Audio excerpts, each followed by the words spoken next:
Hello and welcome to Frontrunner Motorsport, and today I watched the French Grand Prix, and just to get it out of the way, I really hate the Paul Ricard circuit. It's the dullest track on the calendar. I hate its stupid blue and red squiggly lines. It's just a terrible racetrack for Formula 1, or really any motorsport. I can't imagine anything being exciting here. I've watched the Formula 2 and the W Series as well. I'm probably going to sit down and watch the Porsche Super Cup in a minute. I'm just done with this track. And I've heard it's not going to be on the calendar next year. Good. And I think Esteban Ocon said that the best way to save the French Grand Prix would be to have it at Le Mans. I do agree with him. I think that would be the next best track to do it at. Because honestly, when it was at Magny-Cours, it wasn't that exciting usually either. Although I do like that track better than Paul Ricard. And beyond that, I don't know what other French track I would choose. Dijon back in the day was awesome.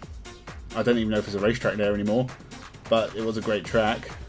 Certainly not Pau, because like Monaco, I don't think it suits modern Formula 1 cars. In fact, I'm not even sure you can get a Formula 1 car around there.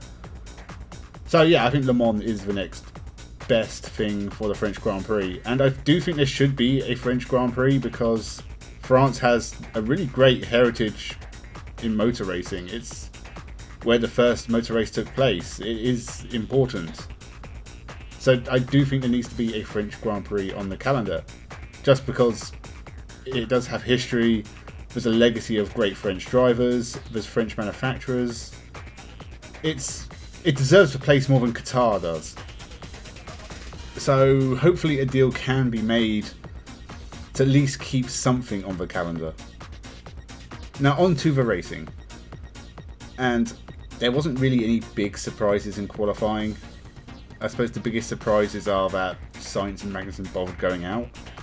Don't understand it. You'd think they'd want to save the engine mileage and probably a few sets of tyres, but both of them got into Q3 and then started at the back anyway.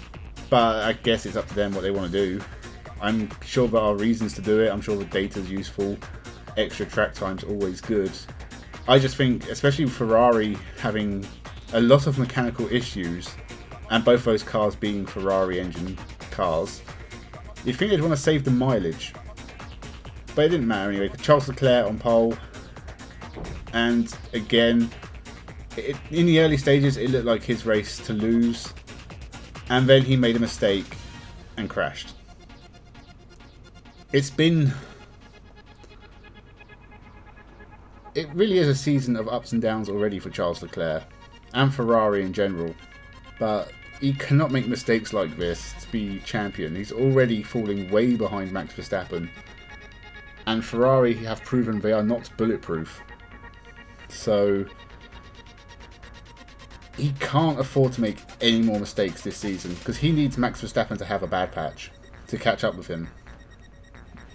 And he really is the one driver that could probably stop Verstappen. I can't imagine anyone else getting close enough. So this was a huge mistake for Ferrari, for Leclerc. And he did own up to it and say it was his mistake. But it's disappointing for the Monegasque driver. Carlos Sainz, obviously starting from the back, was always going to be, you know, hampered. And credit to him, the only reason this race had any excitement whatsoever was a lot of his overtakes coming through the field, and he did a good job. It's bizarre they chose to pit him with, I think it was like 10 laps left, because he had pace, and Perez and Russell were going to hold each other up battling, so there was always a chance he could have got past Perez. In fact, he got past Perez, so there was a chance he could have pulled a 5-second gap because he had a penalty. His tyres didn't look too bad at that point. Unless Ferrari had data that those tyres are not going to make it to the end, they should never have pit him. And I don't know if this is another case of Ferrari shooting Ferrari in the foot, but he went back down to about 7th or 8th. He worked his way back up to 5th, and it's a good result considering he started last. But he could have been 3rd. And I guess we'll never know if his tyres could have held on, so there's always going to you could say that it's just safer. It's just a very, very strange strategy call. As for everyone else, Max Verstappen, another top-class driver. Honestly, we did not see Verstappen or Hamilton at all during this race because they were so quiet, really. Verstappen had a 10-second gap by the end on Hamilton, so at no point was he really challenged once Leclerc crashed out. So it was another top-class drive from him. He did exactly what he needed to do. Hamilton in second. I think Mercedes will be disappointed by their pace. They were still not on terms with Red Bull and Ferrari. But they were, like, Perez at no point challenged Hamilton. And in fact, got passed by Russell. So I don't know what was up with Sergio Perez this weekend. He just didn't seem to have the pace, and he'll probably be happy with 4th place. I don't know what happened at the restart. He just seemed to stop. Like, Russell had no issues getting past him once that virtual safety car finished. So I don't know what was happening with the Mexican, but this was not his weekend. This was a poor showing, in all honesty. I mean, he's lucky to finish 4th, because I think Sainz would have been ahead of him as well. So, disappointing from his point of view, but I think Mercedes, they'll be happy with 2nd and 3rd. I think if both Ferraris weren't having their own issues, both Ferraris would have finished ahead of them. And if Perez could get his act together, he'd have probably finished ahead of them. So I think on pace, Mercedes still are 5th and 6th. I think that'll be true in Hungary as well. Maybe something after the summer break if they get a big update. But really, I think the best chance for Mercedes to win a race is if both Ferraris and both Red Bulls hit trouble. And that's not impossible, but it's unlikely all 4 cars will run into something. As for the rest of the field, Alpine did a really good job this weekend. Alonso, 6th place, good result for him with Ocon in 8th as well. Keeps them ahead of McLaren, who also both had a good race. They were 7th and 9th. Daniel Ricciardo wasn't quite so far off the pace of Norris, so it was a better performance from him. Stroll and Vettel 10th and 11th is about where Aston Martin are, to be honest. And Stroll just getting points is probably enough to pop open the champagne. He's only got 4 for the season, and that's 4 10th places. So it's not going great, but it could be worse, I suppose. Everyone else was really, like, Alfa Romeo. Where's their pace gone? They were both at the back for the whole time, and Guan Yu Zhou broke down again. I don't understand how they can suddenly be so slow. Haas, again, I think this was like the Mick Schumacher of old. He was just a driver near the back, didn't really challenge all weekend. Magnussen showed pace in qualifying, but not in the race. So I don't really know what happened to the Haas pair either.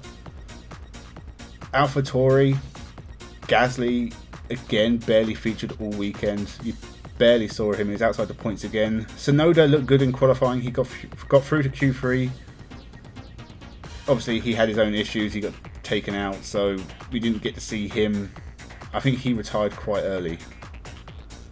And Williams, I think Albon, we barely saw. He was just in the midfield somewhere. Latifi, again, contact with Schumacher, contact with Magnussen, spins out, retires from the race. It's not going well. The video I made during the week predicting the grid for next year, I may have made a mistake because I said Latifi would be replaced by Nick De Vries. I think Toto Wolff has hinted that De Vries will never be in F1, which is sad. But Williams have also been bigging up Logan Sargent. So I should have probably put him in the Williams seat next year rather than De Vries. I do definitely think Latifi will be out. In fact, I think at this point he'll be lucky to see out the season. He is this year's Mazepin. Because just like Nikita Mazepin, he's always going out in Q1. He's always at the back. And he often spins and crashes. And just like Mazepin, I think Williams will be quite glad to see the back of him. I don't think Canada will invade another nation. I think it will be just, you're not very good, off you go. I do think it's likely Logan Sargent might replace him. And it's one of the biggest mistakes I made was, I think it was at the end of last year's Formula 3 season, I said Logan Sargent was done because he had 3 or 4 attempts at F3 and he'd never really been good enough. Like, I think with Prima he had a relatively good season, but he didn't and I think he did challenge for the title, but I don't think it was ever really a surprise that he lost. And I was shocked to see him get a Formula 2 drive off the back of that, because I just thought he's not good enough. This year in Formula 2 he's been amazing. He had a bad weekend this weekend and he has sort of dropped out of the title fight. He is still in 3rd in the championship, but I think Felipe Drugovich is a long way ahead of him. But he has been really good and Williams seem big on him, so I wouldn't be shocked to see Logan Sargent in a Formula 1 car next year. I'll say that. Anyway, for a race that I forgot was happening, because I said the next race was Hungary. This was in the last Formula 1 review I did. I said Hungary was next, and then we got the summer break. Completely skipped over the French Grand Prix, and the reason for that is it's a dull track. This race wasn't as bad as it could have been. I think with Sainz coming through the field, we had Perez and Russell battling. There was some action in the midfield, I guess. This wasn't the terrible race I thought it was going to be. It wasn't stellar, but I do think Paul Ricard needs to go. I'm glad to see the back of it. I think the first Formula 1 review I did on this channel was Paul Ricard, which would have been, what, 2019? And I seem to remember that that race was really boring. And I can't remember anything I said about it. I'm presuming Lewis Hamilton won the race. That's all I remember. This race was dull, to be honest. But another win for Max Verstappen. He's got a very decent lead going into the second half of the season. It's going to be tough for anyone to stop him. I do think this is Verstappen's championship now. It's going to be interesting to see if Leclerc can close the gap. It's going to be interesting to see if Mercedes can get a win. It's going to be interesting to see how close Sainz and Perez can get to their teammates. Honestly, as an all-round driver, I would probably say Carlos Sainz is better than Charles Leclerc. But I think Leclerc has more outright pace. But Sainz, he is very, very consistent. And he can be really quick. He was quick all weekend in France. I think he could have challenged for pole if he'd gone out in Q3. That might not be something everyone agrees with, but I think Sainz is a very, very good driver. And I wouldn't be... His luck needs to change, because he has had the worst of the luck. His car bursting into flames is a sign of that. But I think he could be a title contender if things went his way. But we're going to see. We've got Hungary next week. We've got a bit of a break. And then I think the last 10 races of the season. I can't believe there's 11 races to go. This Formula 1 season feels like it's gone on forever. I'm only just over halfway. But I'll be back next week with Hungary. There'll be more videos during the week. So make sure you subscribe to the channel. Thank you for watching and have a good one.